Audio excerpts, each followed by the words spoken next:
19장 공부를 하겠는데요.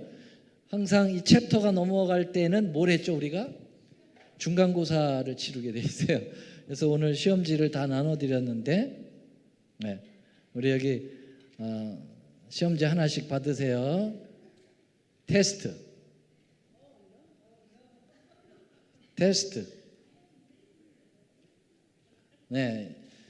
각 가정에서 지금 함께 하시는 우리 가족들도요, 종이 한 장을 꺼내시고 여러분들이 테스트에 임해 주시기 바랍니다. 80점 이상이 되어야 여러분들이 그 수료를 할 수 있으니까 계시록 연구 수료증을 드릴 수 있으니까. 자, 그러면 1번 문제부터 풀겠습니다. 큰 성 바벨론은 무엇입니까? 여기에서 제한을 둬야 되는 거는요, 계시록 18장에 대한 얘기니까요, 거기에 맞춰서 해야 됩니다. 계시록 18장을 우리가 공부했잖아요. 거기에서 큰 성 바벨론은 무엇을 말합니까? 1. 고대 바벨론. 2. 현대에 무너진 바벨론. 3. 온갖 이설이 혼합된 배도한 종교의 세력. 1번, 2번, 3번 중에서 고르세요. 거기다 쓰세요. 1번하고 1번의 문제하고 답은 뭐냐, 번호만 적으시면 되겠습니다. 다 풀으셨죠? 그 다음에 2번 문제 드리겠습니다. 2번 여러분들도 각자 집에서 하셔야 됩니다. 그 다음에 2번 문제, 바벨론의 운명은 무엇입니까? 1. 사망과 애통과 흉년이다. 2번 영광스러운 회복이다. 3번 전쟁에서의 승리다. 우리 이거 영어로 좀 누가 해석을 해주시면 네오미가 같이 하겠구만. What is destiny of Babylon? 1. Death and agony and famine. 2. Recovery of glory. 3. Victory of combat. 자, 답을 다 나왔죠? 3번. 바빌로니아의 죄가 아닌 것은 무엇입니까? 바벨론이 죄가 아닌 것. 1번 공중정원을 건설했다. Construction of the Hanging Garden. 그 다음에 두 번째, 귀신의 처소와 각종 더러운 영이 모이는 곳이 됐다라는 것. 세 번째, 땅의 왕들과 더불어 음행했다라는 거죠. 자, 이 중에 죄가 아닌 것이 무엇입니까? 오케이, 적으셨죠? 4번, 현대 바벨론이 고대 바벨론으로부터 넘겨받은 사상이 아닌 것은 무엇입니까? 현대 바벨론은 어떤 바벨론? 현대 바벨론이 뭐예요? 지금 하나님의 교회를 대적하는 이설을 가진 종교 집단들 있죠. 이런 1. 일요일 준수. 2. 영원불멸설. 3. 예수님의 재림. Keeps Lord's Day. 자, 몇 번이죠? 다음 마지막 문제입니다. 누가 바벨론의 멸망을 슬퍼했는가? 바벨론 그 계시록 18장에서 이야기하는 겁니다. 누가 바벨론의 멸망을 슬퍼하는가? 1. 왕들과 상고들, 천사들. 2번 천사들, 3번 성도들. 여기 상고는 비즈니스를 하는 사람들이죠. 자, 답을 다 다르셨죠? 그러면은 옆에 분들하고 서로 바꾸세요. 여기 김영숙 집사님하고 주 집사님 바꿔. 빨리 바꿔. 자, 그러면 이제 답을 달겠습니다. 자, 그럼 양심에 서로 맡겨서, 그럼 저기 김희순 집사님하고 지영진 집사님 바꾸세요. 시애틀하고 메릴랜드, 뉴욕하고 여기하고 바꾸고. 오케이. 자, 1번 정답이 뭘까요? 곧 성 바벨론은 무엇입니까? 고대 바벨론, 현대 무너진 바벨론, 온갖 이설에 혼합된 배도한 종교 세력. 예, 넘버 3 정답은 3번이 되겠습니다. 예, 틀리신 분은 과감히 싹 그시고 맞으신 분은 동그라미. 예, 그렇죠. 예, 온갖 이설이 혼합된 배도의 종교 단체라고 볼 수가 있겠습니다. 자, 그 다음에 바벨론의 운명은 무엇입니까? 바벨론은 망해야 돼요. 그렇죠? 근데 무슨 뭐 영광스러운 회복, 전쟁에서 뭘 승리하고 그래요. 궁극적인 패배죠. 그러니까 사망이 오고 애통하고 흉년이 오는 것이죠. 1번이 정답입니다. 네, 1번 정답. 다음 3번. 바벨론의 죄가 아닌 것은 무엇입니까? 행인가든 공중정원을 건설하는 거다. 2번 귀신의 처소와 각종 더러운 영이 모이는 곳이 됐다. 땅들의 왕들과 더불어 음행했다. 뭐죠? 예, 계시록 18장을 제가 제안해야 된다고 그랬어요. 예, 공중정원이 아니죠. 이거는 과거 고대 바벨론에서 했던 것인데요. 이 자기 미세스 느부갓네살을 위해서 아주 그 높은 산에다가 가든을 만들어 준 건데, 그거는 바벨론의 진짜 죄가 아니에요. 그래서 정답은 몇 번? 1번이 되겠습니다. 그러면 4번 문제, 현대 바벨론이 고대 바벨론으로부터 넘겨받은 사상이 아닌 거. 예, 일요일 준수, 영원불멸서, 예수 재림. 어떤 걸까요? 예수님 재림이죠. 무슨 바벨론이 재림을 갖다 넘겨줘. 그 재림을 어떻게든지 방해하려고 하는 존재들이니까요. 자, 5번의 마지막 문제. 누가 바벨론의 멸망을 슬퍼합니까? 천사들이 왜 슬퍼해요? 성도들이 왜 슬퍼해요? 왕들과 상고들이 슬퍼하죠. 정답은 1번. 오케이. 자, 그러면 하나 틀리신 분, 둘 틀리신 분, 세 틀리신 분, 다 맞으신 분. 와우, 예. 뭐 다 만점들이 많네요. 난이도를 제가 좀 높여야지 안 되겠네. 근데 이 교과서에서 나오는 문제이기 때문에 제가 어떻게 할 수가 없어요. 여러분 모두 다 통과. 18장을 다 통과하셨습니다. 자, 오늘 드디어 계시록 몇 장으로 넘어갈까요? 19장이 되겠습니다. 예, 이제 19장, 20장, 21장, 22장 4장 남았네요. 예, 이제 후반부로 가면은 그렇게 오래 시간이 걸리지 않아요. 예, 그래서 아마 제가 이제 여기서 마치게 될 때는 계시록도 마치도록 딱 맞춰가고 있습니다. 제가 걱정하지 마시고. 네, 먼저 요한계시록의 개요를 보면은 여기 보니까 선의 궁극적 승리의 18장, 19장, 20장이 있죠. 그 말은 다시 말하면 이제 계속 그 바벨론이 멸망해가는 과정을 설명하고 있다는 거예요. 바벨론은 악이니까.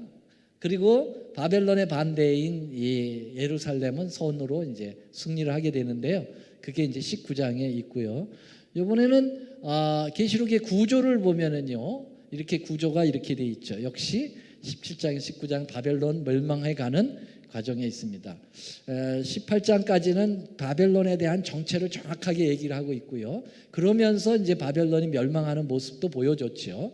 그리고 19장에서 이제 결국은 바벨론이 최종적으로 무너지게 되면서 바로 새하늘의 새 땅으로 이제 넘어가는 과정이 되겠습니다.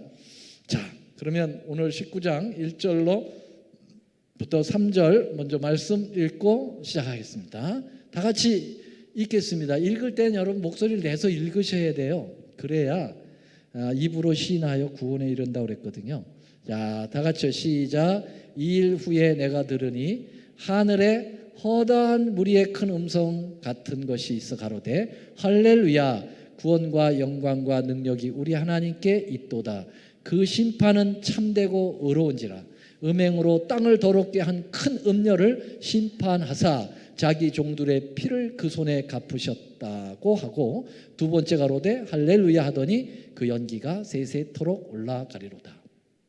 여기 보니까 허다한 무리의 큰 음성이라고 하는 표현 전에 우리가 좀 생각해야 될 것은요, 이 선악 간의 싸움이 끝나는 장면을 계속 계시록 후반부부터 계속 하고 있습니다. 어디서부터 시작된다고 볼 수 있느냐면은 14장 계시록 14장 세천사의 기별의 뒷부분에 보면은 포도 추수가 나오죠. 여러분, 예수님이 이 한낫을 가지고 이 땅에 재림할 때 두 가지 추수가 있어요. 하나는 무슨 추수? 하나는 포도 추수. 하나는 무슨 추수? 곡식, 알곡 추수죠. 그래서 이 알곡 추수는 구원받은 자들을 이제 거둬서 하늘 곳간에 드리는 거고요. 이 포도 추수라는 것은 뭐냐면은 이 바벨론의 멸망한 자들에 대한 마지막 그 멸망의 모습을 이야기하고 있는 거죠. 그러니까 14장서부터 이 멸망이 차곡차곡 표현되고 있습니다. 그리고 이제 15장에서 16장, 17장까지는 7재앙이 내리면서 바벨론이 계속 고난을 당하면서 이제 멸망으로 가고 있고요. 그리고 지난주에 공부했던 18장이 이제 바벨론의 멸망이 완전 뒷부분을 표현했다, 이렇게 볼 수가 있겠습니다. 그리고 20장에 가면은 이 땅에서의 이제 멸망이 끝나고 어디로 갈까요? 하늘에서 천년기가 있게 되면서 의인들은 천년 동안 왕노릇하지만 반대로 누가요? 이 바벨론에 동참했던 거짓 선지자, 거짓 교인들, 그 다음에 사단 포함해서 모두가 다 어떻게 해요? 이 땅에 이제 묻히게 되고, 사단은 이제 홀로 남아가지고 무저갱에 갇히게 되는 그런 일이 있게 되겠죠. 자, 그럼 이 허다한 무리의 음성이 어떤 음성일까요? 본문을 다시 한번 보시죠. 본문을 보면은 이후에 내가 들으니, 이 소리는 어디에서 나온 거예요? 지하에서 나왔어요? 하늘에서 나왔어요? 하늘에서 허다한 무리의 큰 음성이 나왔어요. 그러니까 하늘에서 음성이 났다는 것은 이 음성은 구원받은 자들의 무리라고 볼 수가 있게 되겠죠. 그래서 이미 계시록 7장, 14장, 15장에 이 큰 무리들의 모습이 약간씩 비춰졌습니다. 그래서 계시록 7장 9절 10절에 보면 아무라도 능히 셀 수 없는 큰 무리가 있었다 그랬어요. 그렇죠? 엄청난 큰 무리가 있었대요. 그러니까 구원받는 무리들도 상당수가 되긴 되나 봐요. 그렇죠? 네. 그러니까 여러분 너무 실망하지 마세요. 14만 4천인만 딱 구원받나요? 그건 상징수라고 그랬어요. 그래서 어린 양과 함께 시온산에 서 있는 14만 4천인 외에 구원받은 무리들도 또 많이 있죠. 그리고 계시록 15장 2절 4절 보면 짐승과 구상과 그 이름의 수를 이기고 벗어난 자들, 그러니까 바벨론에서 나온 자들, 바벨론에 포함되지 않은 사람들, 이 사람들 모두 다 통칭해서 허다한 무리의 큰 음성이다, 이렇게 보면은 틀림이 없겠습니다.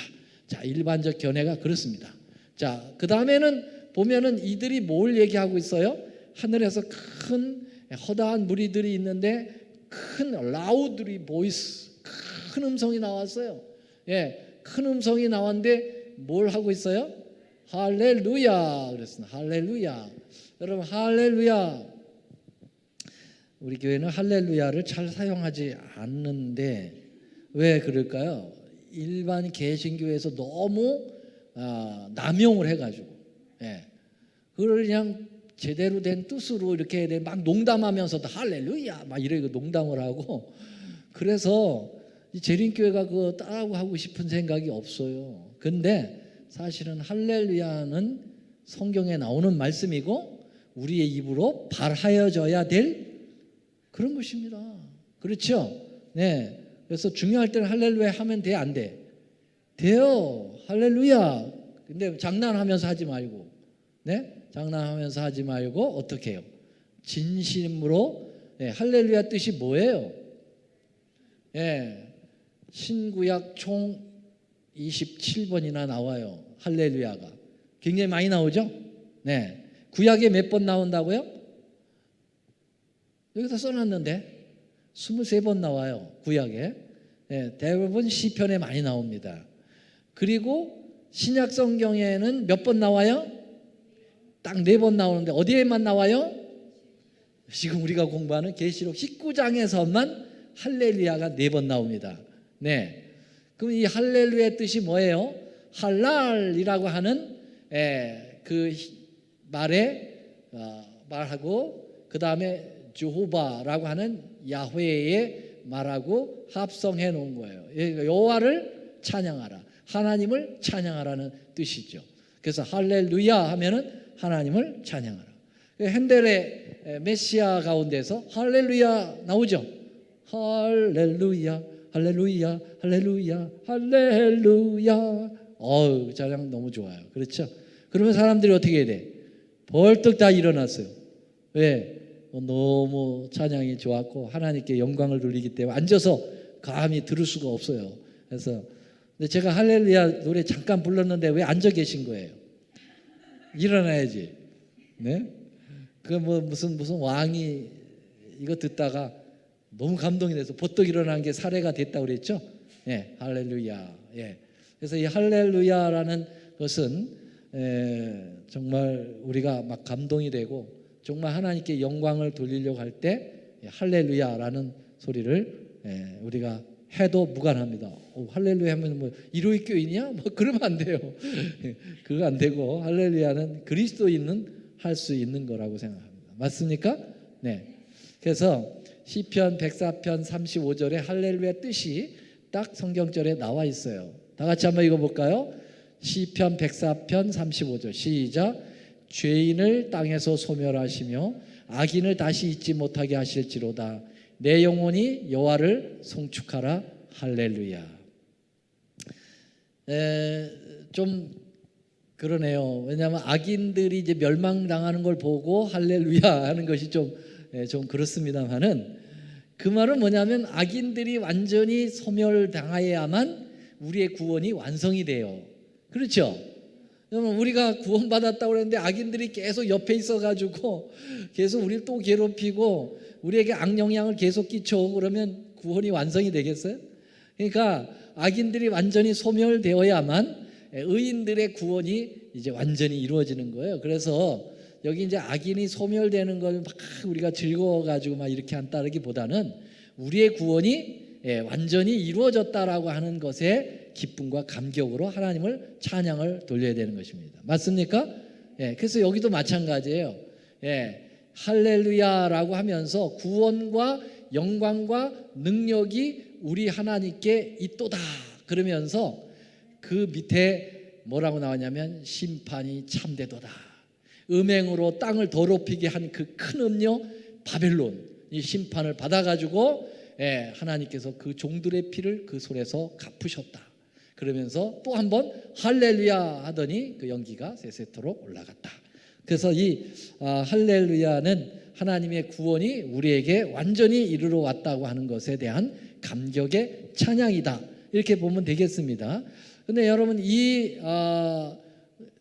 할렐루야 구원과 영광의 능력이 우리 하나님께 있도다라고 하는 이 찬양의 소리는 사실은 어디서부터 시작이 됐냐면은 그 모세가 이스라엘 백성들을 이끌고 나올 때 홍해 바다를 건넜죠. 그리고서는 홍해 바다로 계속해서 쫓아오는 애국 군사들이 홍해 바다 속에서 다 수장당해야 합니다. 왜냐하면 그 사람들 살려둘 수가 없어요. 계속 놔두면은 쫓아와가지고 이스라엘 사람 다 잡아 죽이잖아요. 그러니까 갈라진 그 바닷길을 향하여 팍 달려올 때 모세가 하나님께 기도해서 물이 다시 합쳐짐으로써 다 거기서 수장이 됐죠. 그러면서 하나님께서 이제 이스라엘 백성들을 온전하게 애굽에서 탈출시킨 장면을 목격하면서 바다 이편에서 이제 할렐루야 찬양을 불렀던 노래이죠. 그래서 이 노래가 사실은 이스라엘의 구원의 노래인데 이게 이스라엘의 출애굽의 구원은 뭐에 대한 예표입니까? 우리가 하늘 가나안에 가는데 이 세상으로부터 빠져나와서 예수님의 피로서 구원받은 그러한 경험의 노래와 그것을 예표하고 있다. 맞습니까? 근데 하필이면 홍해 바다야. 왜 홍시야? 붉은홍이에요. 저는 넓은홍인데 홍해는 레드시거든요. 레드시. 붉은 바다예요. 피바다란 말이에요. 피바다를 건너야 구원이 있어요. 다시 말하면 예수님의 십자가의 피를 건너서 우리에게 구원이 온다는 것을 이야기하죠. 할렐루야.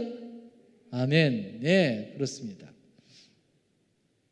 자, 그래서 여기 연기가 세세토록 올라간다라는 표현도 역시 뭐예요? 네, 이것도 짐승의 표를 받은 자들에게 임하는 진노를 나타내는 표현입니다.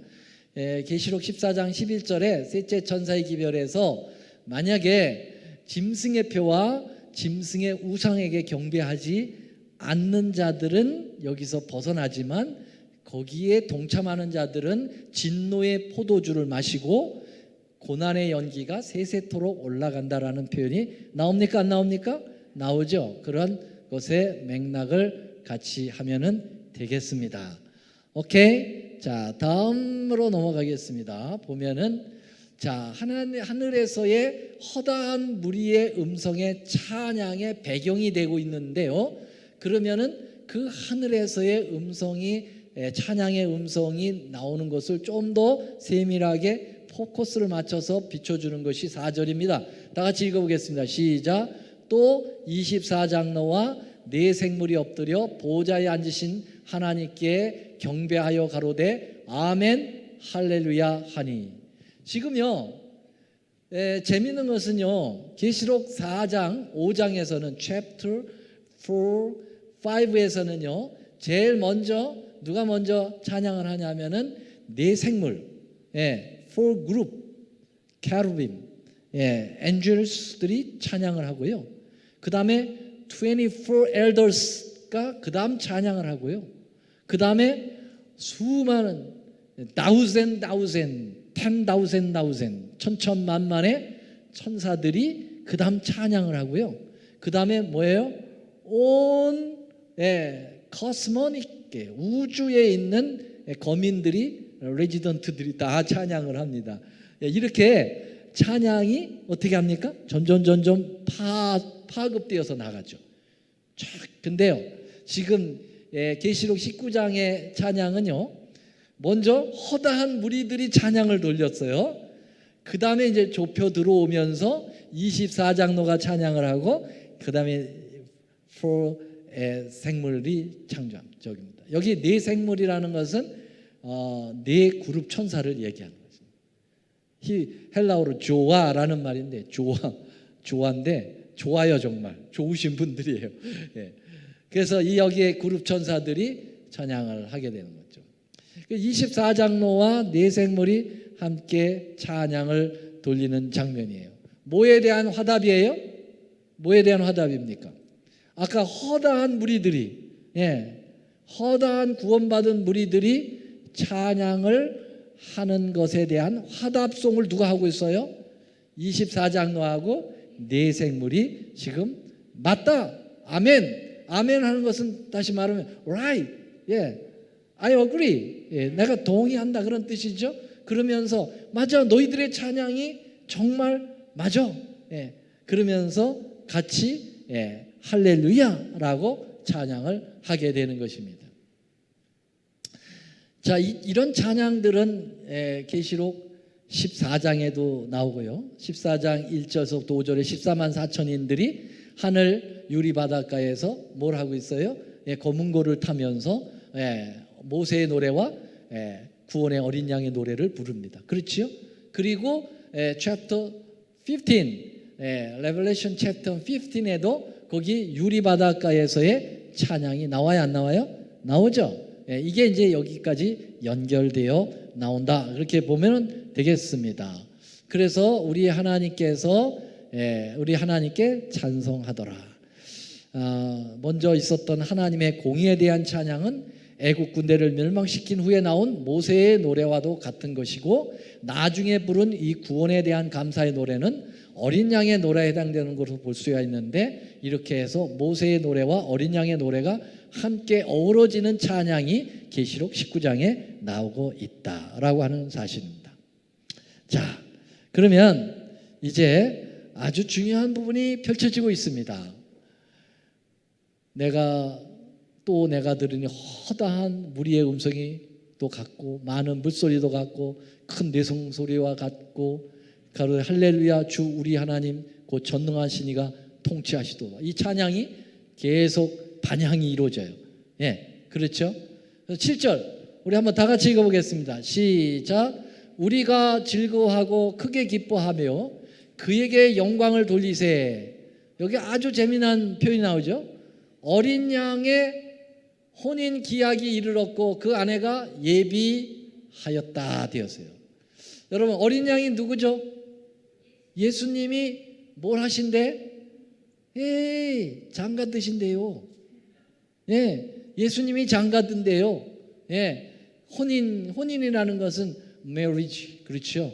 예, 지금 웨딩이 지금 있어요. 웨딩 세리머니가 준비되어 있어요. 야, 이 어린 양과 이 결혼하는 아내는 누구에게 되게 행복하겠다, 그죠? 누굴까요? 여러분, 예, 어린 양의 아내가 되는 사람은 진짜 행복할 거야. 네, 그렇죠. 네. 자, 여기 먼저 신랑 신부는 누군가를 좀 봐야 되겠어요. 여기 신랑은 뭐 당연히 누구죠? 예, 예수님이 신랑이에요. 성경이 여러 곳에 예수님이 신랑이라는 표현은 너무 많아요. 그렇죠? 여기 아주 직접적 표현이 있어요. 마태복음 9장 15절에 보면 예수께서 저희에게 이르시되 혼인집 손님들이 신랑과 함께 있을 동안은 슬퍼할 수 있느뇨? 그러나 신랑을 빼앗기는 날이 이르리니 그때는 금식할 것이니라. 여기 지금 예수님의 제자들에게 유대 지도자들이 와가지고 뭐라고 그래요? 야, 우리는 다 요한의 제자들은 다 금식하고 그랬는데 왜 너희들은 금식 안 해? 네. 그렇게 얘기했을 때 예수님께서 하신 말씀이에요. 야, 신랑과 함께 있는데 무슨 금식이야? 신랑이 빼앗겨지는 때에는 금식해야지. 그럼 여기 신랑은 누구라는 거야? 예수님 자신이라는 거예요. 내가 지금 여기 너희들하고 같이 지내는데 기뻐해야지. 근데 내가 이제 뺏겨질 거야, 십자가로. 그때는 울며 금식해야지. 그 얘기예요. 그러니까 예수님이 자기가 신랑이라는 거예요. 여러분 또 마태복음 25장의 열처녀 비유 가운데 신랑으로 늦게 오시는 분이 누구예요? 예수님이잖아요. 그렇죠? 그러니까 예수님은 항상 신랑으로 표현되어 있습니다. 구약 시대는 하나님이 신랑으로 표현되어 있어요. 그래서 호세아 2장 19, 20절에 보면은 내가 너희와 장가들어 그랬어요. 이스라엘을 장가든다고 그랬어요. 이스라엘에게 예수님이, 하나님이. 그래서 신랑은 예수님에 대해서 우리는 뭐 너무나도 많이 나와 있기 때문에 굳이 시간을 들여서 설명할 필요는 없고요. 그러면 신부가 중요하죠. 신부는 누굴까? 신부는 누구예요? 구원받은 성도들. 네. 근데 여기 성경에 한번 봅시다. 신부가 누군지를 한번 보세요. 여기 요한계시록 21장 2절, 9절, 10절의 말씀을 뽑아왔습니다. 또 내가 보매 거룩한 성 새 예루살렘이 하나님께로부터 하늘에서 내려오는데 그 예비한 것이 신부가 남편을 위하여 단장한 것 같더라. 그러니까 하늘로부터 천년이가 마치면은 새 예루살렘과 새 땅이 내려오거든요. 새 예루살렘 성이 내려오거든요. 새 예루살렘 성이 하늘로부터 내려오는데 그 성을 가만히 보니까 신부가 남편을 위하여 단장한 것 같대요. 그러니까 이 새 예루살렘 성이 신부로 표현되고 있어요. 그렇죠? 9절에는 좀 더 구체적으로 9절 10절에 나와 있습니다. 7 대접을 가지고 마지막 7 재앙을 담은 7 천사 중 하나가 나와서 내게 말하여 가로되 이리 오라. 내가 신부 곧 어린 양의 아내를 내게 보여주리라 그랬어요. 예. I show you. 예. 누구요? 예. Lamb's 뭐요? Bride. 예. 예. 이 어린 양의 신부를 보여주겠다. 그리고서는 성령이 되고 가지고 누굴 보여줬어요? 성령으로 나를 데리고 크고 높은 산에 올라가 하나님께로부터 하늘에서 내려오는 거룩한 성 예루살렘을 보였다. 그게 뭐라는 거예요? 신부라는 거예요. 야, 재밌네요. 예수님하고 이 거룩한 새 예루살렘 성하고의 신부하고의 결혼이라. 우리는 항상 예수님의 구원받은 사람들이 신부라고 생각했어요. 그렇죠. 우리가 그분의 신부로 생각했는데 성경에는 그 얘기를 안 하고 예루살렘 성이 신부다 이렇게 얘기를 했어요. 이걸 어떻게 받아들여야 될까요? 먼저 일단 우리가 예수님의 처녀 신부라고 하는 것은 분명하게 바울은 이렇게 얘기했어요. 내가 하나님의 열심으로 너희를 위하여 열심을 내나니 내가 너희를, 여기 너희가 누굴까요? 내가 너희를 누굴까요? 지금 바울이 고린도에 있는 교인들에게 편지하는 거 있거든요. 두 번째 편지 고린도후서. 그러니까 너희가 누굴까요? 고린도 교회 교인들인데 한마디로 얘기하면은 꼭 고린도에 있는 사람들만 얘기해요? 아니요. 우리 전체. 예. 여러분 교인 맞아요? 성도 맞아요? 네, 우리 성도를 남편, 신랑 되시는 누구에게? 예수님께 뭐 한다고요? 자기가 중매하겠대요. 네. 그러니까 여러분 교회는 뭘 얘기해요? 신부야, 예수님의 신부. 근데 여러분 교회라고 하는 것은 건물을 얘기합니까? 여러분 교회는 건물입니까? 여러분 교회를 건물로 정확하게 표현하려면 끝에다가 집당자를 써야 돼요. 교회당, 예배당 하면은 교회 건물이 돼요. 그렇죠? 그런데 그냥 출치 하면은 건물을 얘기하는 게 아니라 교회 안에 있는 성도들의 무리를 출치라고 얘기합니다. 맞죠? 여러분 헬라어로는 에클레시아라고 얘기하고 있어요. 이 세상으로부터 밖으로 불러내어낸 무리들을 에클레시아라고 합니다. 그러니까 여러분들이 교회입니다. 맞죠? 제가 교회입니다. 맞죠? 그래서 예수님이 뭐라 했어요? 너희 안에 거하는 성령의 전인 줄을 알지 못하느냐. 그래서 우리가 각자 교회입니다. 맞습니까? 네. 자, 그러면은요, 이 새 예루살렘 성에는 누가 살아요? 누가 살아요? 새 예루살렘 성에는 누가 살아요? 예수님을 믿고 구원받은 사람들이 가서 살잖아. 그죠? 그러니까 새 예루살렘 성이 신부다라는 말은 그 건물이 신부라는 말이 아니고 그 안에 살고 있는 구원받은 무리들이 신부라는 말이에요. 이해가 되시겠죠 이제? 그러면 그렇지. 예수님의 신부가 무슨 건물이야. 예, 그게 아니라는 거지요. 여러분 바꿔 생각하세요. 바벨론은 건물입니까? 어떤 물체입니까? 아니면은 그 안에 있는 어떤 잘못된 사상을 가지고 있는 사람들의 무리를 얘기합니까? 잘못된 사상을 가지고 있는 무리들을 얘기하잖아요. 근데 바벨론이라는 말 자체는 뭐예요? 커다란 나라라든지 어떤 그 물리적인 거로 얘기하고 있죠. 그러나 결코 바벨론이라고 해가지고 무슨 건물이 무너지고 그런 얘기를 하는 게 아니고 그 사상과 그 신앙이 무너진다는 얘기죠. 맞습니까? 야, 그러니까 이제 신부가 어째서 신부가 이 새 예루살렘 성인가를 여러분 이제 이해가 되시겠죠? 네. 이렇게 말씀을 드리는데도 이해를 못하면 나도 몰라. 자, 그래서 이렇게 신부가 이제 우리가 결국 되는 거예요. 그래서 여기 보니까 혼인잔치에 예복이 있어.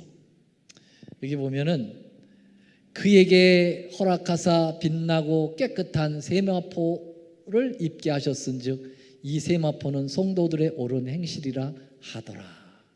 예. 그래서 여러분, 자, 이 빛나고 깨끗한 세마포를 입는 존재들은 누굴까요? 네, 신랑의 신부, 그렇죠? 신랑의 신부가 이 옷을 입는 거죠. 그렇죠? 이 세마포 옷을 입는 거예요. 여러분, 이 세마포는 어떤 때 주로 사용되어지냐면은 물론 바벨론에도 세마포에 대한 언급이 있어요. 여기 잠깐 보면요. 자, 여기 예루살렘에 관련한 세마포가 있고 바벨론에 관련된 세마포가 있습니다. 바벨론에 관련된 세마포는 뭐냐면은 그냥 호화스러운 옷, 예, 옷감, 예, 돈 나가는 거, 물질적인 그러한 거, 이런 것을 얘기하고 있어요. 사치스러운 거, 이걸 표현할 때 이제 바벨론과 관련해서 세마포를 얘기하고 있고요. 예, 예루살렘에 대한 세마포는 이것은 어떤 물질적인 것이 아니라 거기에 영적 의미가 있어요. 맑고 빛난 세마포 옷을 입고, 항상 이 예루살렘에 관계된 세마포에는 앞에 수식어가 붙어요. 세마포에게 어떤 수식어가 붙습니까? 항상 깨끗하고, 그렇죠? 예, 또 아주 희고, 예, 밝고, 이렇게 밝고 빛난 세마포, 빛나고 깨끗한 세마포, 희고 깨끗한 세마포, 이런 표현들이 붙습니다. 야, 그것은 뭘 의미하냐면, 여러분, 여기에 나오는 세마포는 바로 예수님께서 만드신 의의 옷입니다. 의의 옷, dress of righteousness, 예? 의의 옷이에요. 이 의의 옷을 우리가 imputed righteousness, 입을 때 의로워지는 거죠. 어떻습니까? 우리가 그냥은 하나도 의롭지 않잖아요. 그렇죠? 그래서 우리 예수님 앞에 나아갈 그런 용기가 안 생기는데, 예수님이 너무 사랑스러운 멋쟁이 신랑이시라 더 너리 걱정하지 마. 너 옷은 내가 마련했어. 그리고선 주님이 십자가에서 만든 그 의의 옷을 싹 입혀가지고 너는 뭐 하다는 거예요? 의롭다라고 칭해주는 거예요. 그래서 의롭다라고 칭해주는 걸 뭐라고 그런다고요? 칭의라고 그래요. 그것을 justification이라고 얘기합니다. 아주 의로운 옷을 입혀서 의롭다. 우리는 하나도 의롭지도 않은데 주님이 의롭다고 인정해 주는 거예요. 예, 우리를 보고 하는 게 아니라 자기의 그 십자가의 의를 가지고 입혀주면서 이야기하는 겁니다. 그러니까 우리는 영광을 우리가 받을 게 있어요, 없어요? 없어요. 다 누가 영광을 받아야 돼? 예수님이 처음부터 끝까지 영광을 받아야 돼. 맞죠? 네, 왜냐하면 그분이 다 하시는 거야. 우리 그냥 남편 잘 만나서 팔자 고치면 돼, 그냥. 그죠? 우리는 아주 가문도 형편없고 공부도 제대로 못하고 인물도 별로 없어. 그런데 남편 하나 잘 만나서. 여자들 대부분 그러죠. 별 볼 일 없는데 남편 한번 잘 만난 여자는 완전 팔자 펴버려. 그러죠? 희한해. 다 남자 덕이야다. 네, 그렇죠? 네. 그런 것 같아요. 꼭 우리가 꼭 그거 같아요. 우리는 정말 맨날 죄만 짓고 살지요. 그냥 별 볼 일 없어요. 남들처럼 돈이 많나, 뭐 명예가 있나, 무슨 뭐 공부를 많이 했나, 별 볼 일 없어. 그런데 예수님이 내가 너 사랑해, 너 나는 아내야라고 하면서 다 주는 거야, 다. 예? 와. 그러니까 우리는 진짜 속된 말로 팔자를 편 사람들이에요. 그렇죠? 예수 믿어서 완전히 구원받았죠. 영원히 살 수 있는 은혜를 누리죠. 이야, 얼마나 좋습니까? 예. 이런데도 안 받아. 난 모르겠어. 그러면은 안 받으면 관둬. 나는 받고 구원받을 테니까. 예? 그래서 여기 보여요. 어린 양의 혼인잔치에 청합을 입은 자들이 뭐가 있대요? 뭐가 있대? 아니 19장 9절 하늘색 글씨 시작. 어린 양의 혼인잔치에 청함을 입은 자들이 뭐가 있다? 복이 있단 말이에요. 여러분, 매튜가 가스펠 매튜, 예? 마태복음에는 복이 몇 복이 나와요? 8복이 나와. A bless 나오잖아요. 그렇죠? 그런데 계시록에는 몇 복이 나온다고요? 7복이라는 놈이 나와요. 7복. 예. 그 7복 중에 하나가 19장 9절이에요. 예. 어린 양의 혼인잔치에 청함을 입은 바로 우리를 아내로 맞이하면서 오라 오라 라고 말씀하신 주님께 내가 응해가지고 거기에 동참하게 되면은 뭘 받는다고요? 복. 그거만큼 더 큰 복이 있을까요? 없죠. 그 복을 우리가 받는다는 것입니다. 아멘입니까? 네. 와.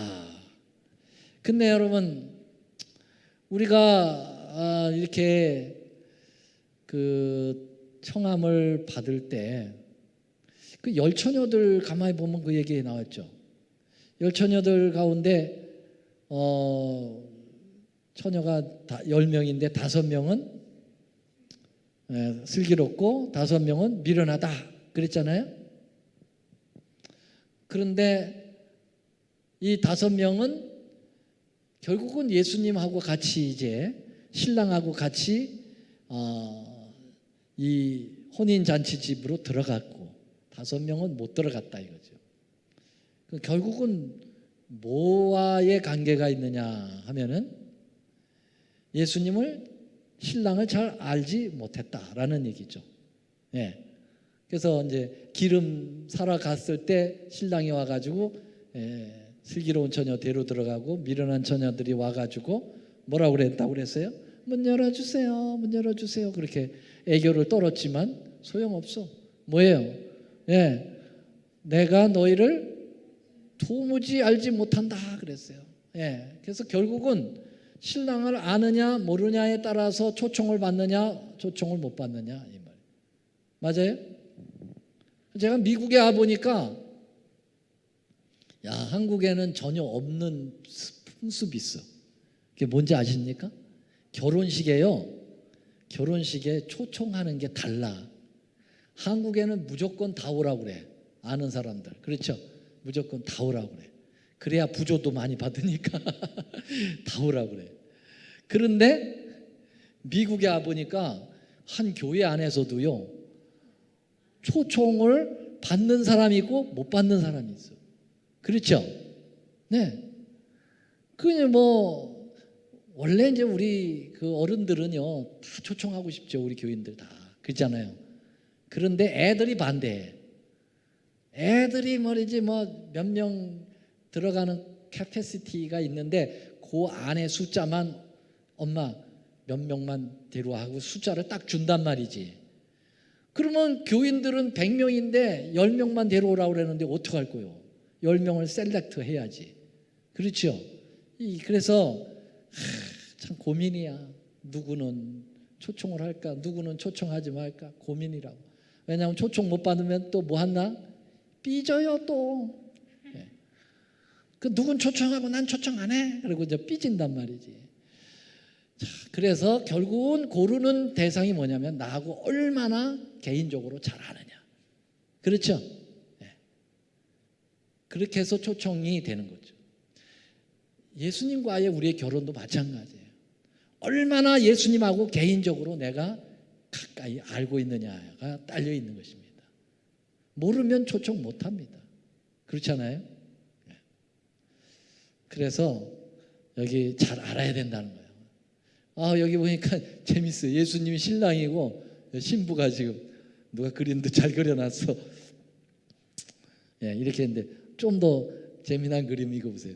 예, 이렇게 성도들이 다 합쳐가지고 한 처녀가 돼서 예수님께 결혼을 하게 되는 모습이죠. 네, 야, 참 아름다운 결혼 모습인데 제가 이 이야기를 좀 드리고 오늘 말씀을 마치겠는데 한 간호사가 그 직장에서 이제 막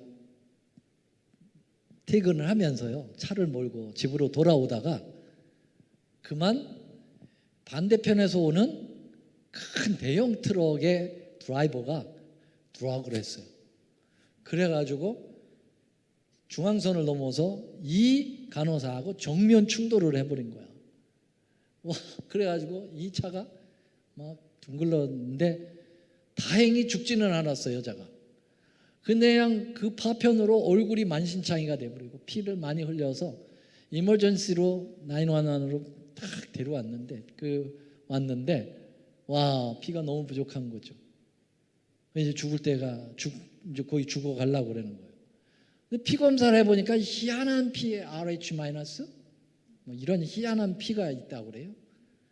그래가지고선 뭐 이 수혈을 해야 되는데 이게 안 맞는 거야.